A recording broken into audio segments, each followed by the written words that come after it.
Warning, this podcast contains heavy spoilers for not just one movie, but entire franchises. We highly recommend going and watching these movies before listening to us as a companion piece that stitches all the timelines into one creepy, crime-ridden story. There will be no more spoiler warnings. We do not break character. After this, there is no turning back. You've been warned. Hit the music. You are talking about the nonsensical ravings of a lunatic mind. It's alive! It's alive!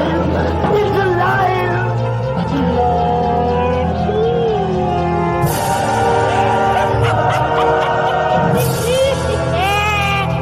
alive! It's alive!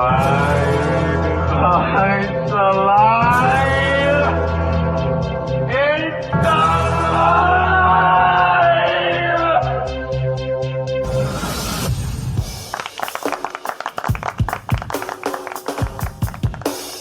Hello and welcome to It's Alive podcast. It's a true crime, paranormal, interstellar podcast covering unbelievable stories that sound like they were ripped straight from the pages of a Hollywood script. I am your host, the outlaw Dr. HR Smoking Scene THC, and with me as always is my very own Scream Queen, the perfect combination of beauty and brains, the bride of Smoking Scene, the India Heart, the expert of guts and gore, the gorgeous, the sexy Amy Rose. Hi. Amy, Happy New Year. Happy New Year. New Year, same us. Same horror for us, nothing's changed. Yes, it has. What? We're going to try to do our live show. Shh. Okay, cool. I don't know if we've talked about that yet. We'll talk about it later. We're starting off with a doozy this year. We are. We're kicking right in with something nice and disgusting and grimy and nasty. Yucky. So do you want what a way to start the new year. Hey, well, like I said, new year, same us. You always hear this new year, new me. Fuck off. We ain't changing for nobody.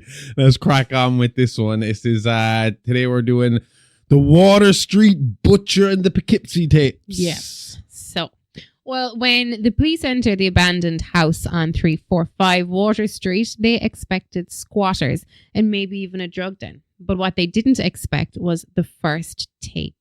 A single VHS cassette sitting in the middle of the living room floor, unlabeled, positioned like someone wanted it to be found. But what really turned the investigation into something else entirely was realizing that tape was only the beginning. Officers started searching the house, crawling under floorboards, checking ceiling tiles, opening vents, and the tapes were everywhere. Some carefully hidden and others left out like trophies. But by the end of the day, they'd uncovered nearly 800, and every single one documented a crime. You know you're dealing with a different breed of bastard when he leaves you a scavenger hunt. Most people hide evidence. This guy curated it. Yeah. But when did this happen? At what point did VHS tapes become so scary? Creepy. Add the ring. Do you think? Because it's like, because it now feels like a very horror thing, doesn't it? You don't hear of like VHS collectors of like Disney or fucking adventure or action. Yes, you do. Loads of people collect Disney VHS. Right, Disney because they might be worth something. Yeah. Little ones like the Little Mermaid that have the hidden penis on the front of the covers, things like that. But my point being is it is a very horror thing, right? And even the analog look of a VHS, you know, the quality of a VHS tape and all that, it gives off very horror vibes. Even people who make horror movies who want to try and make them look old or found footage, they're always going to add that VHS tracking issue into the fucking thing. That grainy tracking. My God. Now there's horror for you. Does anybody remember tracking? Do you remember tracking? I've heard the term. Maybe I do know what it is. I don't fully understand how it used to happen, to be honest with you. And for years, I didn't know anything about it. It was a friend of mine who eventually showed me how to fix it. And on your VCR, there's a little button called tracking. I have, yeah. So when the tape starts going all fucking funny and the picture's going up and down, you can press it. You can keep twitching this dial so that it'll steady up the tape again. I assume it must be maybe the film or something. Going Yeah, off it's the like rules when or the something. tracking I'm on not your too sure. car is off and you got to get it realigned so it I doesn't know. pull I to one just side. remember fucking Has to do tracking it. used to be Yeah. a pain in the fucking hole. But Never had to at do just some point these things became scary. You know, you see a VHS tape and it's like, ugh, I wonder Well, what's there on are that. urban legends with VHSs. I don't know when they just came into existence, though. I wonder what will happen when we get the next medium. Because, I mean, we obviously don't know what's coming next. But when the next medium scary comes around, streaming it's like, service. oh my God, there's a DVD. Or, you know, okay, Yeah. a hard drive. I wonder what's on it. Dun, dun, Hard drives are dun. scarier than DVDs. You think so? Feels like a hard drive is a black hole that there could be absolutely anything fucking on it. Yeah, that's true. Do you know what I mean? You could find anything. A DVD just feels like pop it in, let's see what's on it. Yeah, but you're right. The next thing is going to be a streaming. Holy shit, I found Netflix. Guys, I found Netflix. Prepare yourself. We're all going to die. Okay, so the FBI's initial review of this footage revealed a timeline that stretched over a decade. There was assaults, break-in, abductions, killings, and sometimes they were meticulously staged, sometimes filmed like an afterthought. And the quality varied. Some shot with shaky hands, while others were mounted on cameras he'd clearly installed in advance. Hey. One detail became immediately clear, that the man behind the camera had been active for years and his victims were chosen with care. And not just chosen, they were studied. The guy had whole tapes of research, following women home, driving behind cars for miles, testing locks. He was doing field work like he was prepping a dissertation. This to me feels like if you took Joseph James D'Angelo and Dennis Rader and mixed them into two. Yeah, I can You know, see with that. the kind of randomness of what he's willing to do, and from break-in to assaults to murder, where it varies. I know BTK was all about just kill. But then the research is very methodical, like carefully BTK. choosing. I'm surprised neither of them did tape anything. BTK seems like a guy who would have loved to have had a tape collection. Yes, why do you only do pictures, I wonder? Do you think that tapes would be too He didn't incriminating? take that many pictures. He did There take was- pictures, Yeah, in one scene. with the blonde curly. The woman he took to the church basement and Yeah, took pictures with. yeah. But in every other case, I don't think he did. What am I thinking? So where the person had a glass on their eyes, over their eyes. That would be called Red Dragon. That's Red Dragon. That's what it is. Blurring the lines here, Josh. So at first, the investigators weren't even all sure that the tapes were made by the same person. The tone shifted, the method shifted, and even the voice, when he chose to speak, it changed from tape to tape. But there were patterns emerging. The staging, the need to escalate, and the obsessive cataloguing. All right. Because obviously, spoiler alert, we don't actually ever get to find out who this guy is. We're just going to call him he. No. I am going to start, as we go along, spew my own little theories. Okay. I would just like to point out that before Christmas, we covered Billy Lenz, who was never caught. He might have burnt up, but he was never caught. What, you think he's Billy Lenz? He was a guy who was known to be able to throw his voice into different sounds. From female to male to child to animalistic. And what, to as the very decades steady. went on, he just changed saying. from like Just phone calls to videotaping. Just saying. Okay. It's a theory. Well, one tape stood out immediately, and that tape became known as Tape 17. And that's where the focus of the entire case began to crystallize.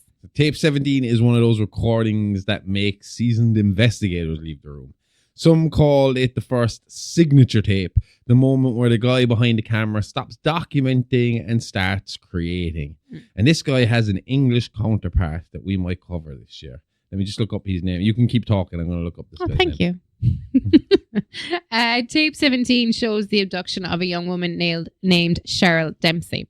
And unlike the other early tapes, brief encounters or single location attacks, this one actually spanned a day, weeks, eventually months. And it's the moment where the killer shifts from an opportunistic predator to something else entirely. Max Howarth. That's who I was thinking of. He's the English equivalent. But he taped for a different reason. We will get into it when we cover him eventually. Okay, cool. Sorry. Okay. Cheryl's abduction isn't filmed like a crime. It's filmed like a project. And for investigators, that changed everything. This is where the myth of the Water Street Butcher really begins. Before that, he was just a faceless figure with a camera. Mm-hmm. But Cheryl, she was the one he chose to keep. Yep. This is fucked up. It is. So before Cheryl Dempsey became the centre of the investigation, she was just a 19-year-old college student living in a quiet neighbourhood outside Poughkeepsie. She lived with her mother, she worked part-time, and had what friends described as a gentle and almost shy personality. Nothing about her life suggested she'd become the focal point of one of the most disturbing criminal investigations in American history. Cheryl vanished on a Saturday afternoon. Pardon me. A day ahead of myself. She was supposed to meet her boyfriend, but she never arrived, and her car was still in her driveway, parsed inside, nothing out of place. No forced entry, no signs of a struggle. And on the surface, it looked like she simply walked out, but tape 17 told a very different story. Just saying. Here we go. Claire Harrison. Uh-huh. In the Billy Lenn story. Uh-huh. Went missing. She did. All her stuff was still in her room. It was. And we described it as, it looked like she simply dropped everything and walked out. We did. Just saying. I don't know he'd be old at this point. I'm just saying. He wouldn't even be that old. This is 2006. So this is like 20 years ago, which means we said last time the baby 17, he'd be more than capable of still doing this shit. Would he be capable of some of the things? Yeah, I know he would be. And Poughkeepsie is New York, right? So that's not a million miles away from the Canadian border where all that shit happened with Billy Lenz. So tape 17 is the killer's origin story in a way. Not his first crime. He had plenty before that. But the moment he decides he needs more than a moment of violence, he wants a relationship, a narrative. It's the tape where he starts playing director. So the tape begins with killer watching Cheryl through her bedroom window. Not for seconds or minutes. Not even. It was hours. Yeah. So he whispers to himself, and sometimes he talks to her like she can hear. Other times he talks to the camera explaining why he chose her. He liked how she moved. He liked that she kept her curtains open. He liked that she didn't lock her windows during the day. All mundane details, but to him, they were invitations. Imagine coming across an unlocked window and being like, that girl wants me. That's how Richie Ramirez is working out. Yeah, that's true. It's just a line of thought. Open window. All right. Nice. Open windows, open legs. Let's do this. That is one of my biggest fears, especially if I've had a smoke and I'll go into the kitchen at the end of the night and we have those curtains that kind of only go halfway I'm always down. terrified. I'm going to see somebody peeking out over the curtain. Yeah. I can open the big curtains and look outside them, no problem. Yeah. But it's those short curtains that I'm like, somebody's peeping in over. I don't know why though. When I'm high, it's always D'Angelo I picture fucking peeping in at me. Sometimes I picture your man from Home Improvement. The neighbour. Alan? No, the neighbour. Oh. Because you can just see him over the fence. You just see the fishing hat. Weird one. At least mine's an actual killer. At least mine's not a killer, Josh. Yeah, but I should be afraid of mine. Yeah, okay. I have an irrational fear of Tim Allen's neighbour. Except is Tim Allen's neighbour still alive? But he at least he's still on the loose, actually. Because technically, D'Angelo can't do shit to me, can he? He's locked up and all old and wrinkly and only Tim's neighbour can. Home Improvement. I can't even remember the guy's name. Was it Al? No, Al was he's Wilson. Wilson. Earl Hindman played him. So Earl Wilson Jr. He's dead. Died You're safe. 2003. Go away. So this couldn't even be him. This is later on. No. So he is officially off the suspect. I didn't have him on the Wilson suspect. is off the suspect list. Wilson. So he wasn't picking at random. He was auditioning these people. He was waiting for someone who fit whatever story he already built in his head. And Cheryl, she was the perfect casting for him. The abduction itself is sudden. He uses a ruse, knocking softly, pretending to be a neighbour. Now, Josh, don't tell me it wasn't him. When she opens the door, he forces his way in and the struggle is chaotic. It lasts less than 30 seconds and then Cheryl disappears from the world for the next 8 years. 8 years. 8 years. Yep. Most victims of serial kidnappers don't survive the first 24 hours. Cheryl lived for nearly a decade in captivity. Lived is a generous word there. She existed. That's probably closer to it. What he put her through, it wasn't just torture, it was conditioning, breaking her down and rebuilding her with parts missing. Yeah. It's cult-like. Oh, yeah, absolutely. And the tapes documenting Cheryl's captivity are some of the most disturbing in the entire collection. There are long stretches where she's chained to a wall, others where he forces her to thank him, praise him, or accept blame for things that she never did. And over time, her personality begins to erode. Her voice changes, her posture collapses, her eyes lose focus, and she begins repeating his words back to him like a script. And one of the most chilling revelations from the tapes is how completely he transforms her. By the later recordings, Cheryl refers to him as master. Not once, not under duress, but naturally, like automatically. Like the identity he imposed on her had overwritten the one that she was born with. This is why the case messed up so many investigators. It wasn't just that he tortured her. It was that he succeeded. He rewired her. Most killers want power for a moment. This guy wanted power forever. Yep. Feels like the guy was really like to experiment, play with his food. Like a cat. A way to describe. Yeah. Yeah, let him off, bring He him back. obviously had something for Cheryl that he didn't have for the rest. Yes. So one interview later in the case features Cheryl after she's rescued. And what should have been a breakthrough, finding a missing woman alive, instead became one of the darkest chapters because Cheryl didn't return home. She returned broken. Investigators said it was like speaking to someone who'd been hollowed out, and her sense of identity was almost gone. She insisted she loved her captor, that she belonged to him, and that he would come back for her. And she wasn't afraid of that, of him coming back for her. She almost welcomed it. She did welcome it. Her ordeal ended only months after her rescue, when she unfortunately took her own life. Yay. She left a handwritten note, and the contents of that note have never been released. The worst part is he predicted it. On tape, he said she'd never survive without him. Yeah.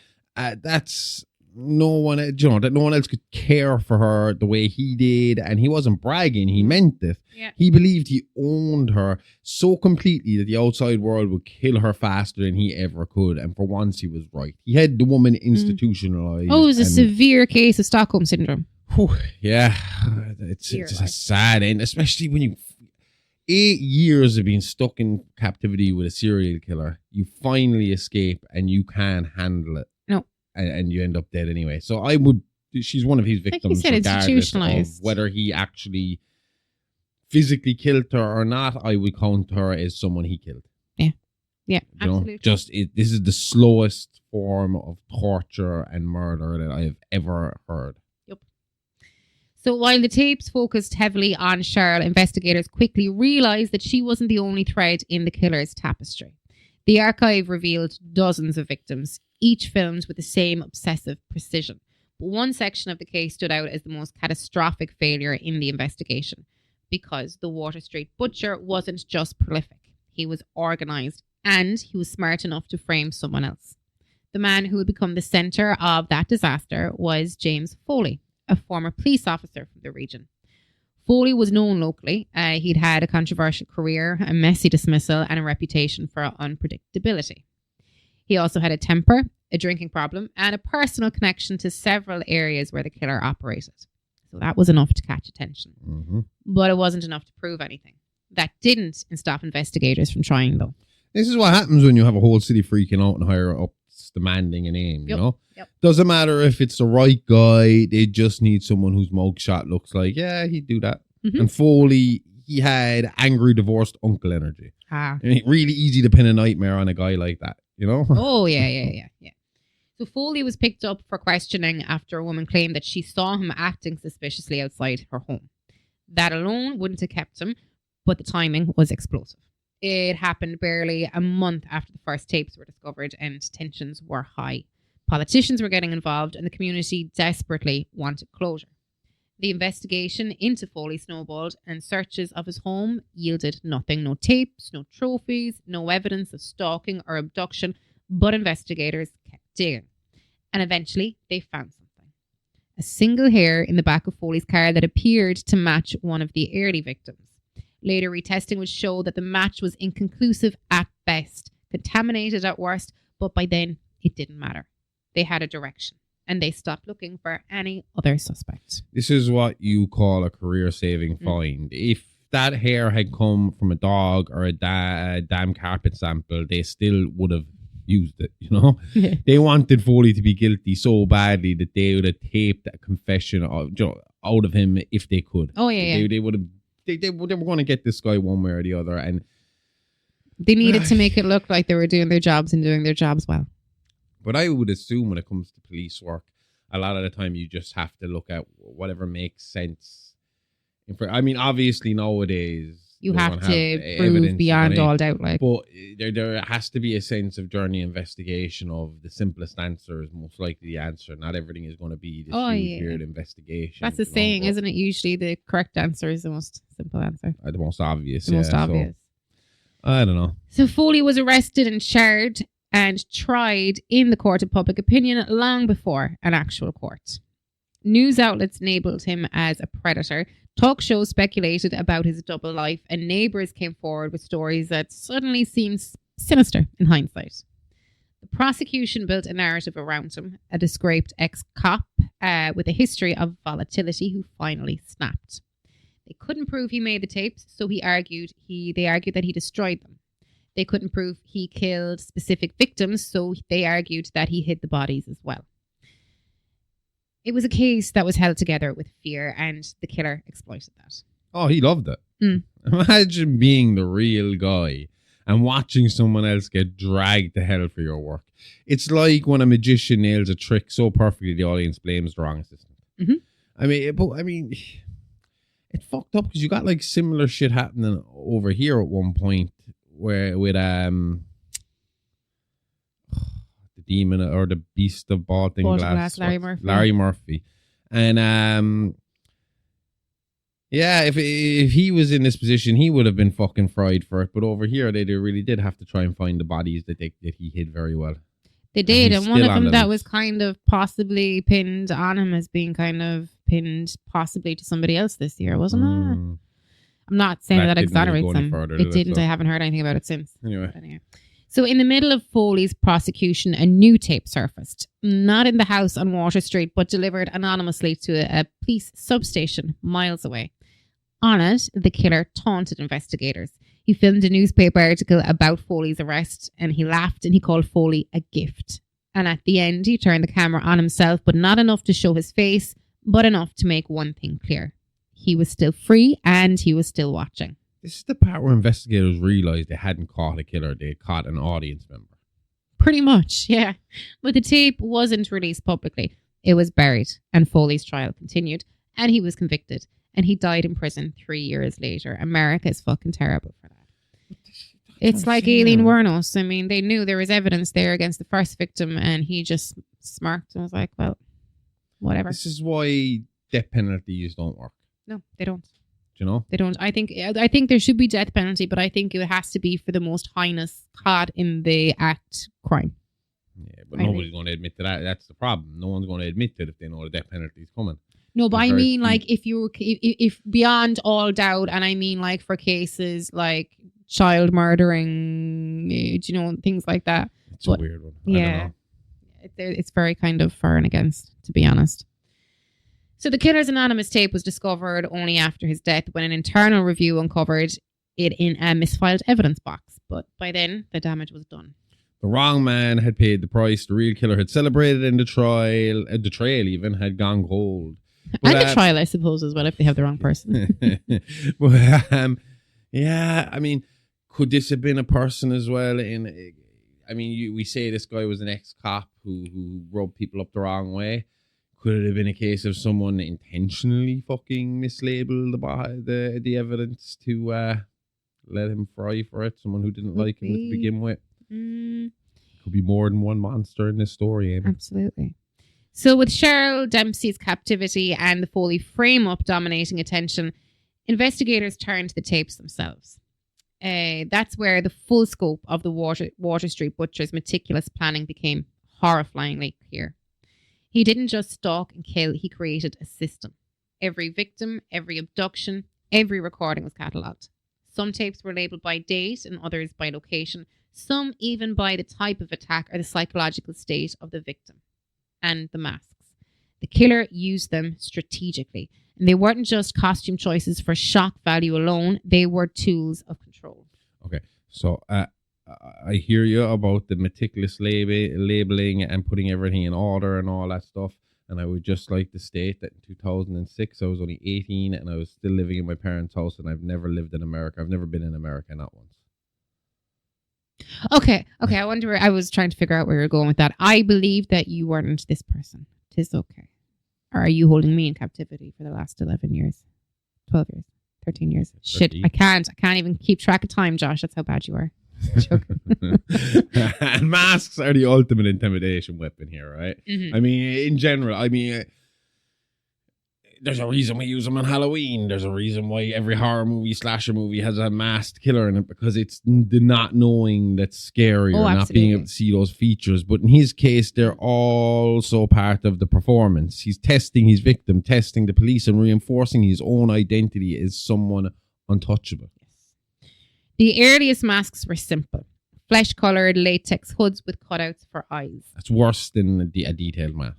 Oh, yeah. No detail at all is worse than I need to see facial features. Yeah. He wore them during home invasions, concealing his face while maintaining control over the victim's perception. Later, he moved to more elaborate designs. One of the most infamous was the beaked plague doctor mask used during the gas station abduction.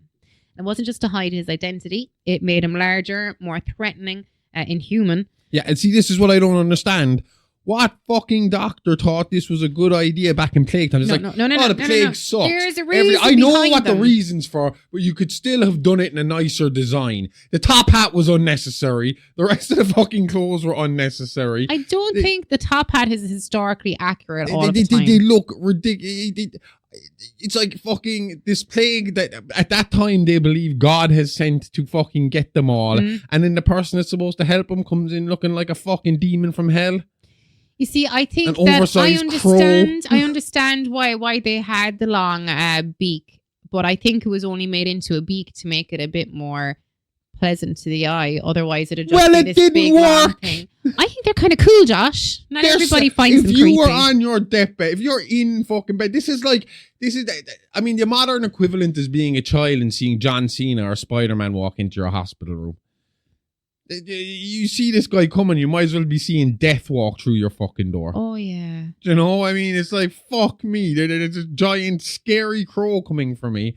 And I obviously have the plague. I'm not going to survive this. But not all these, they're only called plague doctors because that's where they would have been seen most. But they would have worn that mask for none all the time fatal diseases. Just saying. They are, no, I'll give you that. They do look creepy. I don't personally find them creepy. I kind of find them a bit interesting. Even though I do find it hilarious that John Cena, the kind of embodiment of never give up, fucking, you know, be all you can be. It's kind of the death knell when you see him and you're sick. Literally the fucking, the Grim Reaper for children, sick children.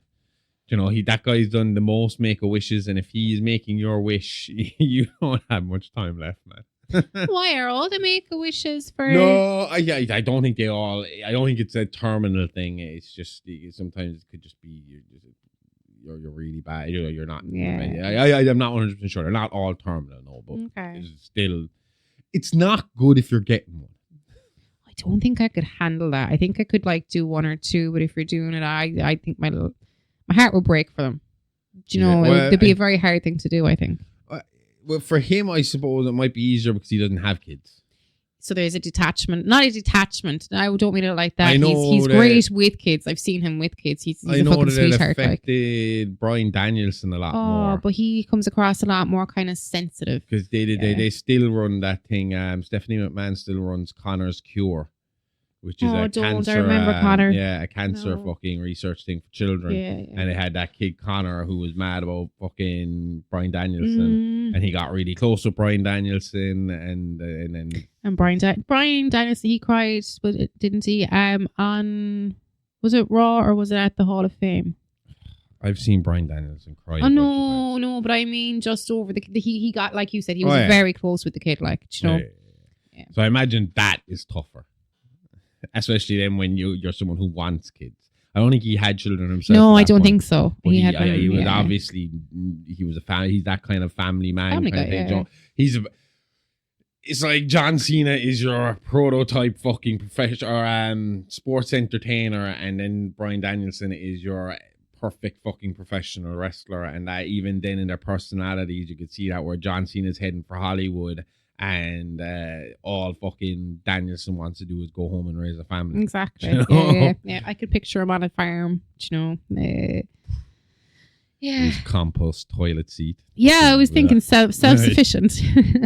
So then there were the black canvas masks, Okay. featureless and tight, used when Cheryl was restrained. Not as scary because I instantly associate them with BDSM gimps. Yeah, I find the gimp masks a bit comical, to be honest. I think that's from Pulp Fiction, though. Yeah. The effect on Cheryl, though, was terrifying. She wasn't interacting with a person anymore. She was interacting with basically a void. Well, I mean, no, don't get me wrong.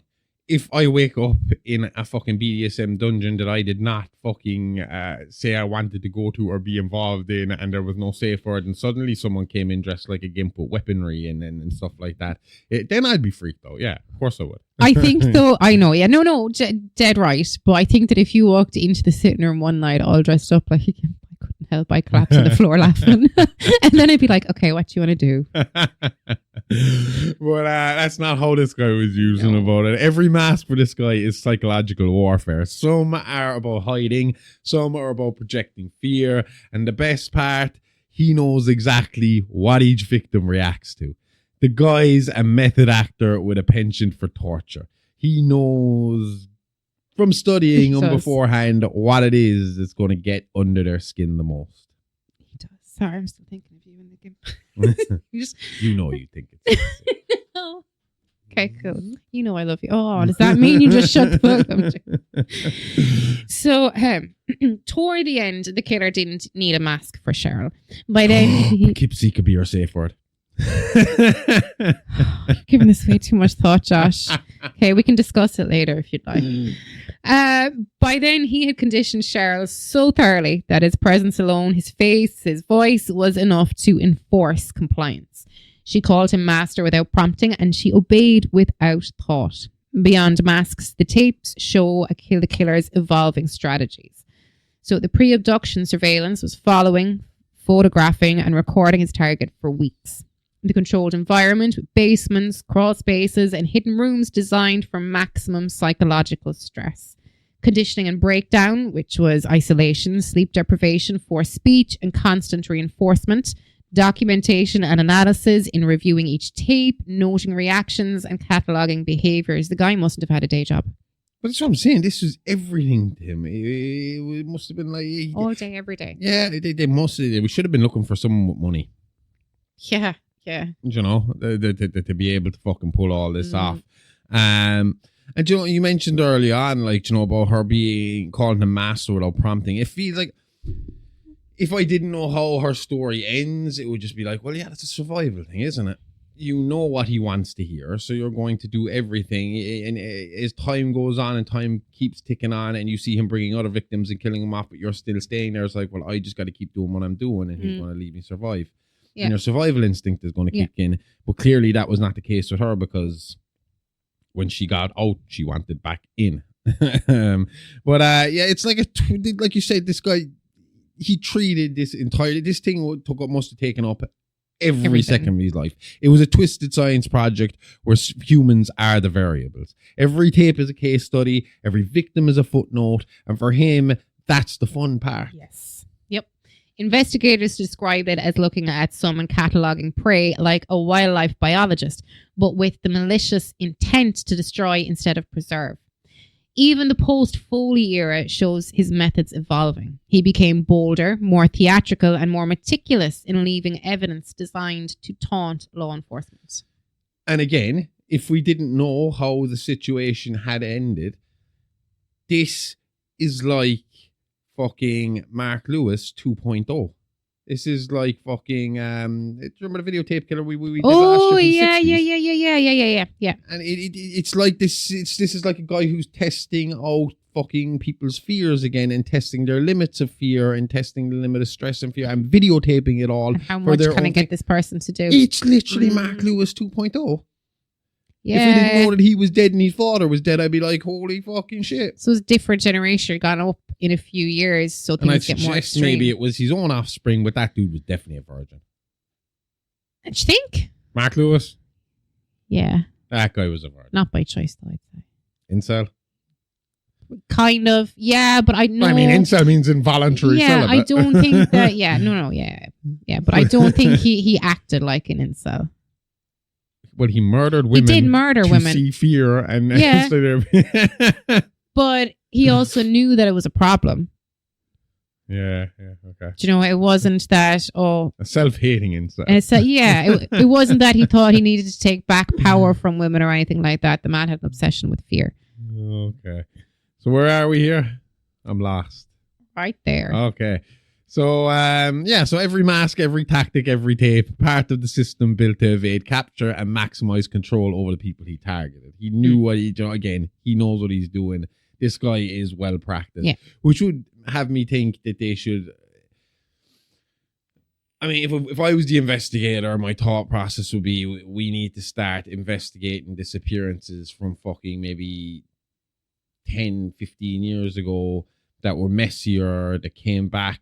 First chances, like. We couldn't really pin on someone, but we might be able to reevaluate now and look for new evidence, because this guy seems like someone who practiced a lot before he started. And looking for the right person that he could mold, I'd say, as well, because not everybody is that. I think there was rehearsals before the the final film was fucking, the reels started rolling, you know? Definitely.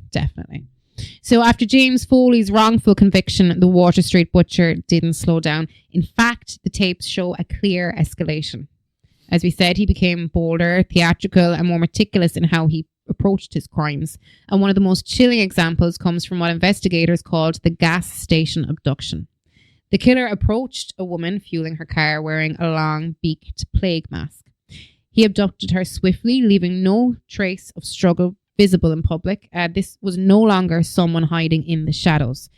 He was taking risks that might have exposed him, seemingly to prove a point. And that's classic predator bravado. If you've been getting away with it for years, eventually you start testing your limits. Yeah. It's the I dare you to stop me phase, except, with chains and psychological torture instead of actual dares. Yeah. It's I mean, I've heard people comparing Donald Trump to this lately.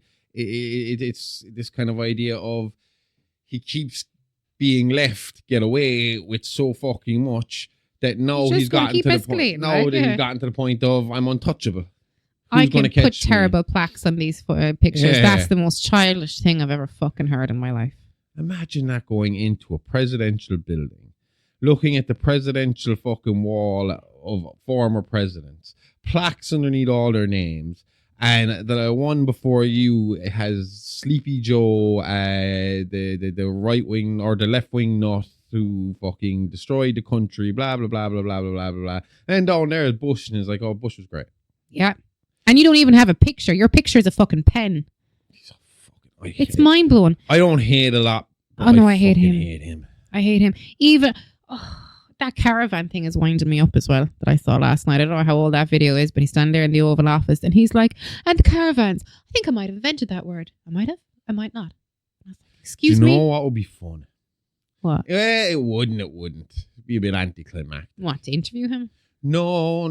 I was thinking a bit more extreme than that. Trump versus Netanyahu in a fucking fight to the death. Not celebrity death match. Yeah, but the problem is Netanyahu kicked fucking Trump all over the fucking ring. Trump would fall asleep after like 2 seconds. He'd have a heart attack and die. Oh, and then well, yeah. Netanyahu would win and we'd still be stuck with that prick. Except we wouldn't tell him that the prize for winning is a bullet behind the ear. That's true. You win! Congratulations, motherfucker. So around the same time, the tapes indicate he began targeting children as well. One recording shows a young girl playing in her yard, and in a matter of seconds, he abducts her and leaves a tape in a dollhouse, a deliberate taunt for the authorities. And this wasn't just escalation, it was a statement. It's disgusting. Mm-hmm. The pattern is consistent. He strikes, documents, taunts, and then disappears before anyone can respond. Surveillance cameras, neighbours, even random passers-by, and none of it seems to deter him. The guy's like a ghost with a DVR. And not the cute haunted house ghost, more like the one you wish haunted literally anyone else. Yep. Are you? Yep. But I mean, as soon as you put hands on a child, You're a different kind of killer. You are like. Investigators eventually traced some of these abductions to specific locations, but by the time the police arrived, the victims were gone and the houses cleared, and the killer had vanished. The tape showed that the Water Street Butcher was not only escalating in violence, but also refining his strategy. His abductions became quicker, more precise, and psychologically devastating. Even the long-term captive, Cheryl, was moved frequently. He altered her environment to further destabilize her, changing rooms, removing objects, and varying the conditions of her confinement. it's not just a crime spree at this point. It's full-on psychological war games. You know, every detail measured, every reaction logged, and he's winning because no one can predict them. I don't see. I have on one side of it. There's one side of me. It's like the death penalty is wrong. We shouldn't have the death penalty. And then on the other side of my brain, it's like, but torture would be fine, right? We could just, whatever he did to them, we do to him. So, like, look at everything that he did to Cheryl without killing him. And just, are you human if you do something like this? Human, no would be my answer, but again, human rights groups would. But then again, that falls into the exact same kind of line of thinking of the death penalty is like, what if you get it wrong? What if it's not right? It's, at least you're still alive after torture, mostly. Might be altered, but you're still alive. Tell that to Cheryl. Can't. Exactly. So by the time the tapes were discovered, the Water Street Butcher had already begun to fade from the immediate radar of law enforcement. Yet the archive remained, a record of his decades-long reign of terror, showing a man who had mastered the art of evasion as skillfully as he had mastered the art of destruction. And that's the terrifying part. He's not gone, he's just waiting. For now, all we have are these tapes to tell us what he was capable of, and believe me, they tell us everything. The last segment of the tape collection shows the Water Street Butcher at his most audacious. Unlike earlier recordings, these aren't hidden away in basements or crawl spaces. They're filmed in open spaces, sometimes near roads, sometimes in abandoned houses, almost as if he's daring someone to catch him. The final tapes include brief but terrifying encounters with victims who are taken swiftly, often with little struggle captured on camera, and the recordings end abruptly, cutting away before the crimes are fully shown, but the implication is clear. He remains at large. It's the ultimate mic drop of a psychopath. He doesn't just leave the scene, he leaves ambiguity, and that ambiguity haunts investigators, historians, and anyone who has studied this case. You can almost hear him laughing through the static. It's fucked up because at least with Zodiac, you kind of understood why he went missing.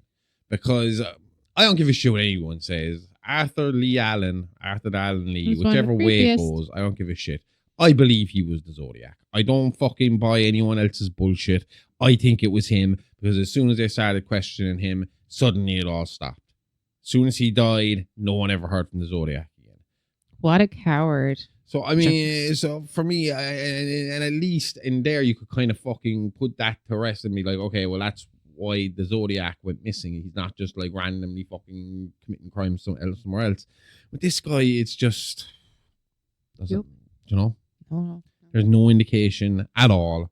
Not even close. Not a fucking clue. Not a hint as to who this could be. No, like Jack the Ripper. So investigators never identified the locations of all these final abductions. The Water Street Butcher moved quickly, always keeping the authorities a step behind. Surveillance systems, witnesses, and even random police patrols never managed to catch him in the act. He also continued his psychological manipulation, and in some tapes he films newspaper articles about the previous arrests, particularly James Foley's conviction, and includes commentary directed at the police. He mocks their inability to identify him, labeling Foley a gift for providing them with a convenient scapegoat. Imagine the satisfaction of knowing someone else took the fall for years of your work and the authorities didn't even suspect a thing. That's not just brazen, that's terrifyingly methodical. But it's also kind of unique. Because, I mean, usually killers would get pissed off when other people take credit for their crimes. You know, it's like, oh, that was me. I mean, that's the thing that brought BTK back out into the fucking light. Yep. was in 2004 they released a fucking news. It was a newspaper article. Where are they now? Kind of thing. About Yeah. fucking the anniversary of his first fucking murders of the Otero family. That's so fucking bonkers. I don't understand why you need to write about the anniversary of somebody. Because he hadn't been caught yet. It's the same reason okay. we keep talking about fucking Jack the Ripper or the Zodiac. It was kind of like, okay, it's been whatever 20, 30 years and this killer has never been caught. Maybe he's dead, maybe he's in jail, and just because he saw that, he was like, nope.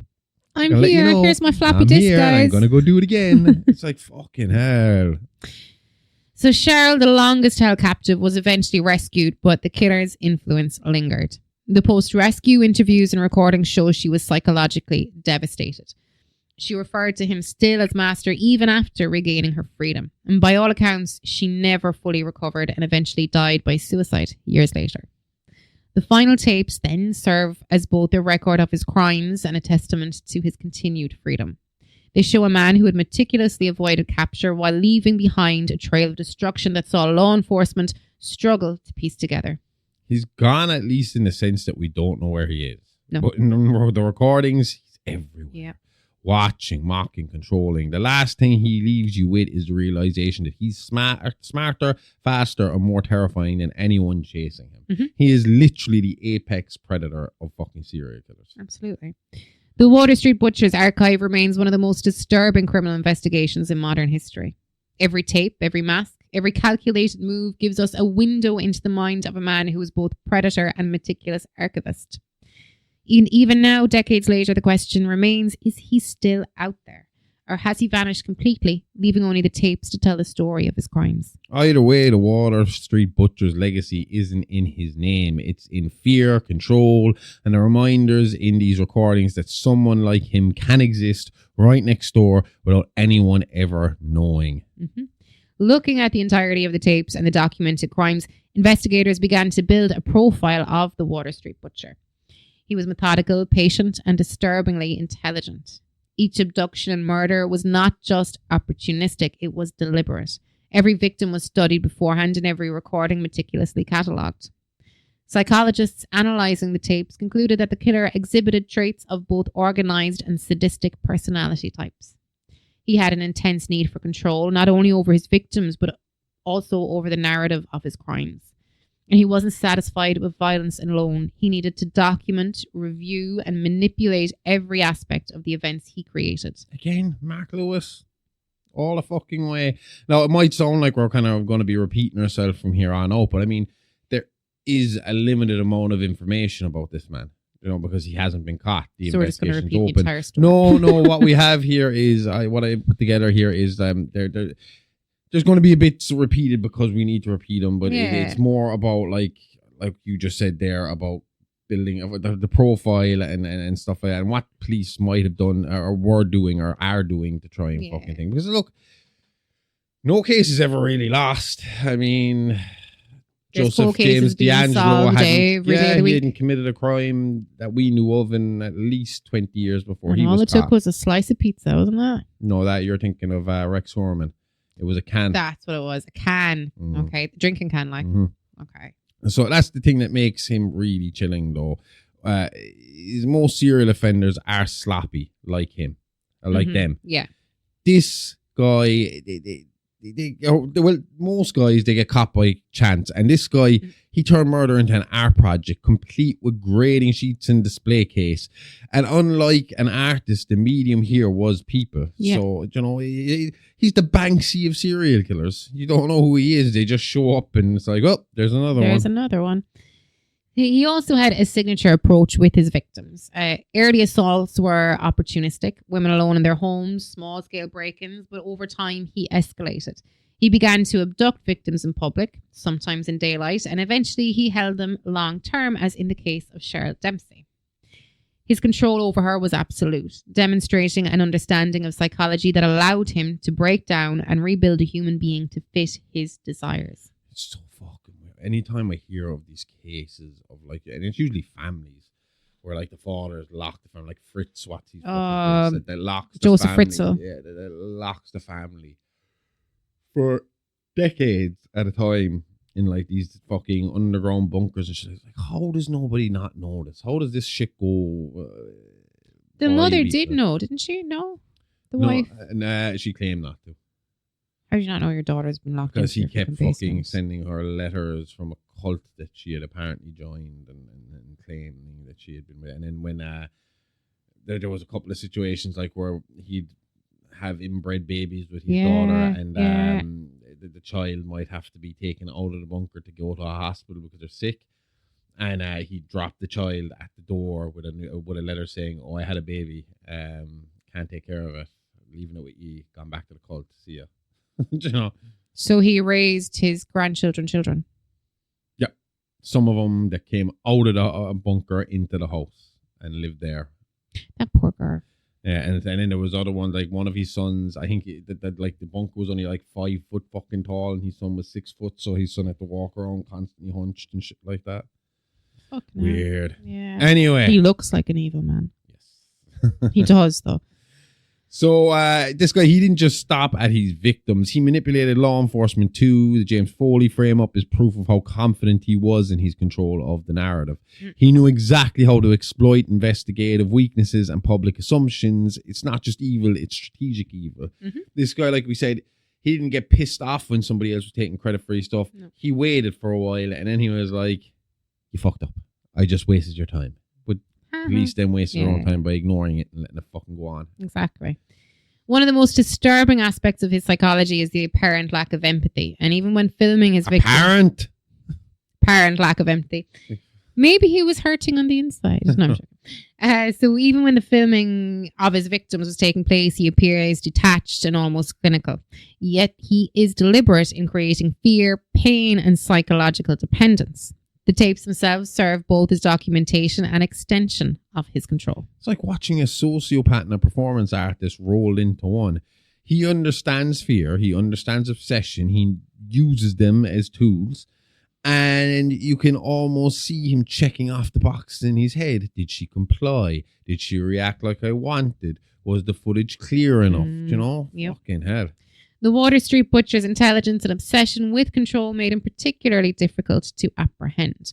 His ability to plan, escalate, and manipulate meant that even when law enforcement thought they had him cornered, he had already moved on. The case shows us that this wasn't random violence, it was highly structured.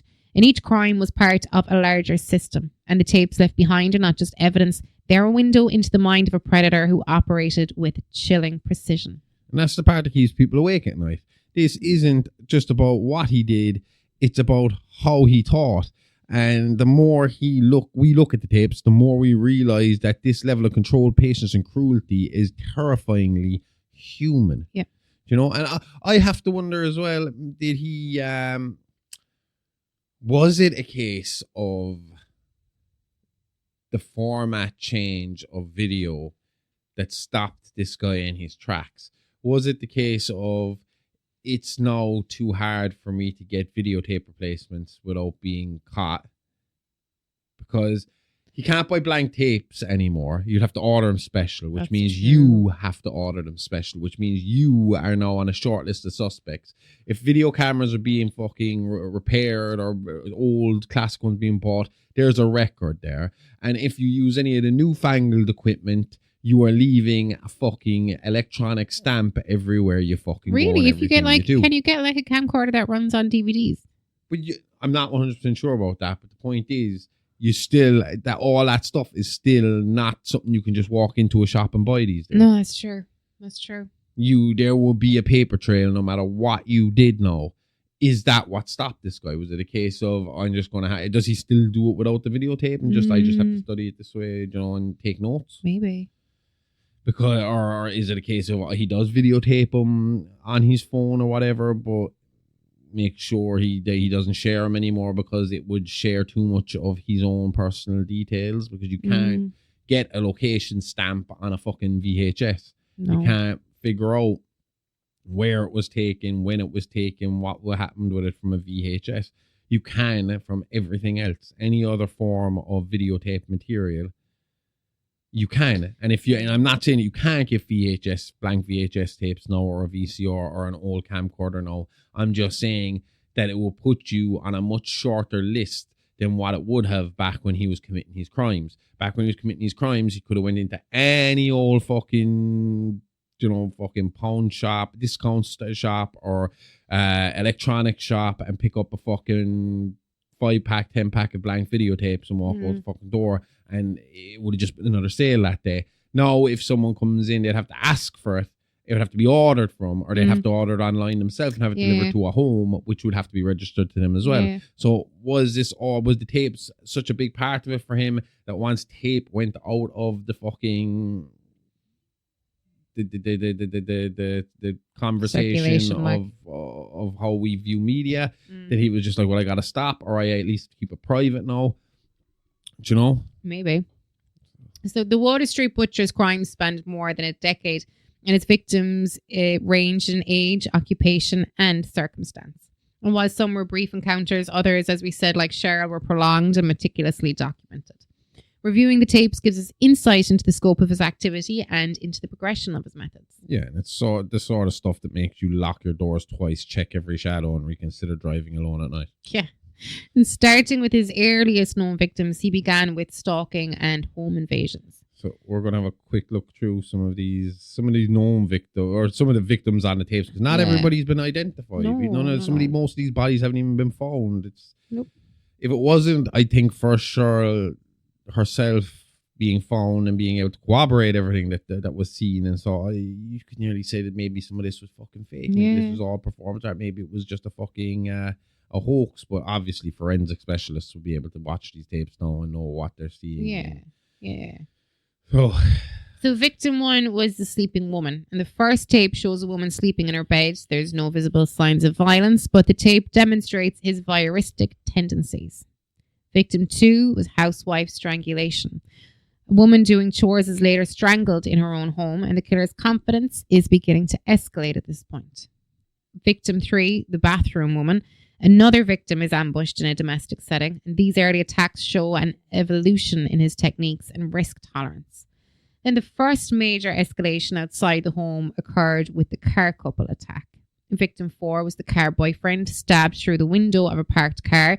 Victim 5 was the car girlfriend, dragged away, tortured, and ultimately killed. This is the phase where he's testing boundaries, proving to himself he can commit public acts without being caught. And the public, they don't even see it coming. No. You don't. When you're out in pub, you're sitting in your car, you feel safe sitting in your car. Of course, it's your car. Do you know? Yeah.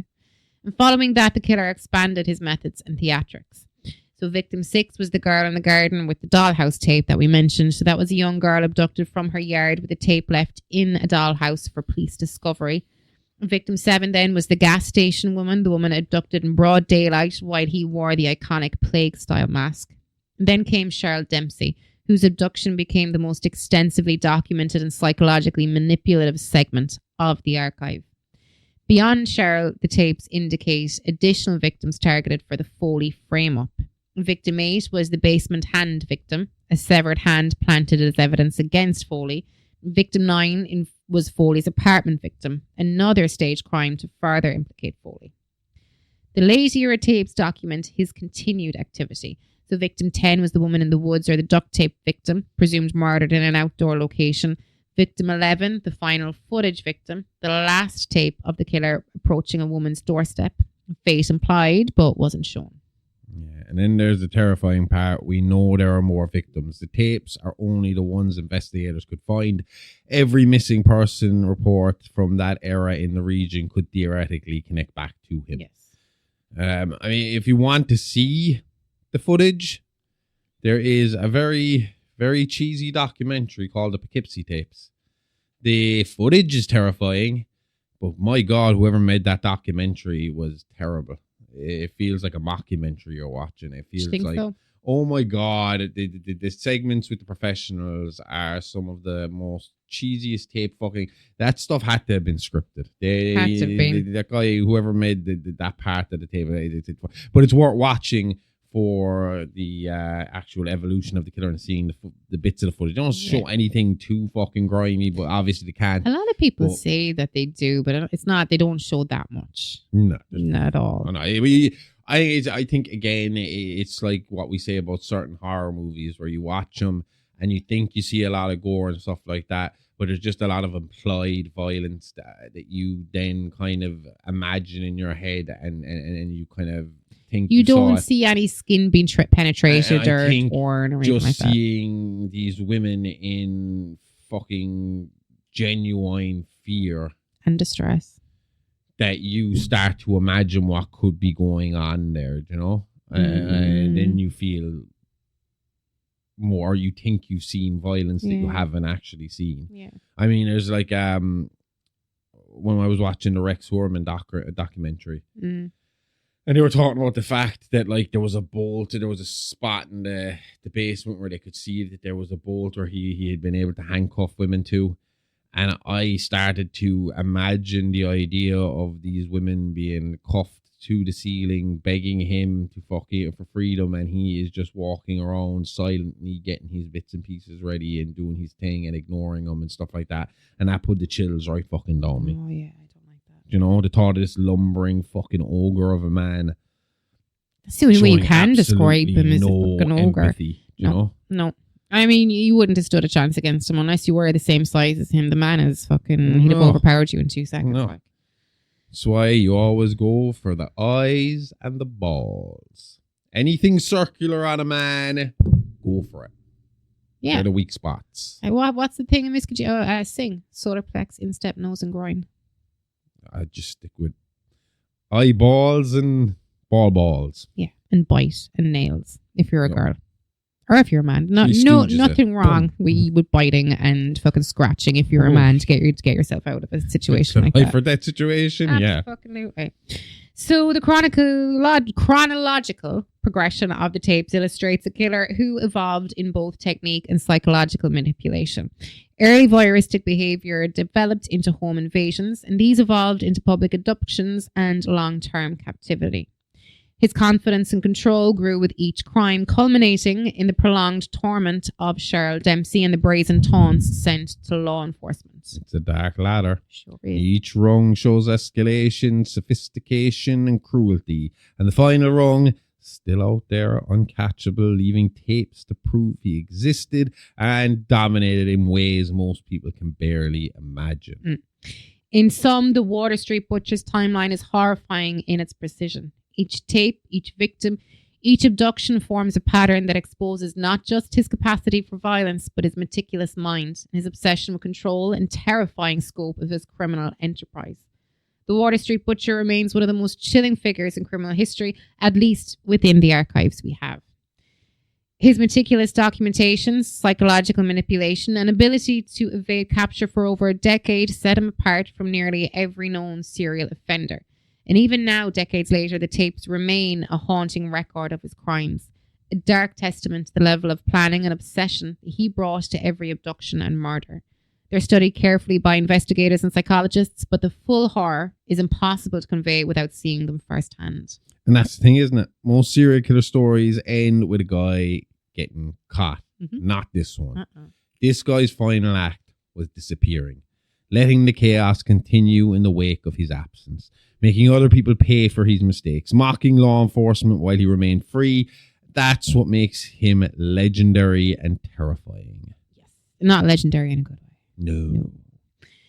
The psychological impact on survivors like Cheryl cannot be overstated. Even after the rescue, the control he had over her persisted. Her eventual death is a stark reminder that survival isn't just physical, it's mental. Yeah, and for everyone listening, it's a reminder that monsters aren't just lurking in dark alleyways. Sometimes they're organized, methodical, and living right next door, waiting, watching, cataloging. The case of the Water Street Butcher... Excuse me. No. The case of the Water Street Butcher also serves as a warning about investigative oversights. The misidentification of James Foley and the delayed understanding of the killer's methods demonstrates how even the best efforts can be manipulated by someone patient, intelligent, and cruel. That's the thing. You'd have to be very patient. That's what usually fucks up serial killers. Yeah. They're almost like addicts, you know? Oh, yeah. Where it's a kill, small bit of the gotta drug kill. will do me fine for now, and I can do it on the weekends only, and then suddenly every night you're fucking snorting lines of cocaine off of fucking strippers' tits and fucking partying like crazy, and then it's like, oh no, I'm a drug addict. That's pretty much. Oh no. This sucks. I wish I wasn't snorting lines of cocaine off a stripper's tits. What a terrible drug.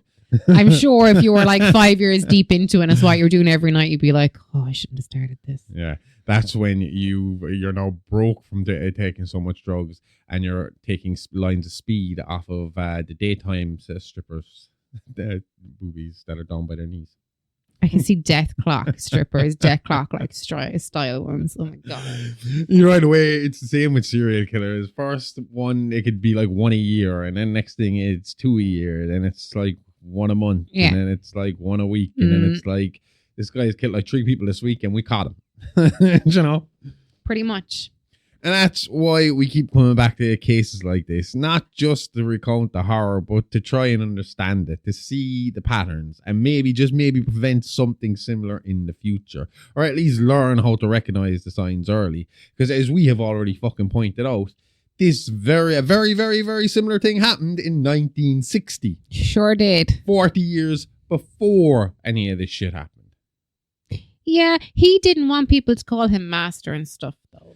But you don't know how that would have escalated. No, I don't know how that would have escalated, but I think that he didn't start a lot earlier. Yeah. Maybe confidence would have grown with time, and things would have gotten worse. And if it's a research thing, like someone who feels like they're doing some sort of fucking weird fucking science experiment, it's eventually going to escalate.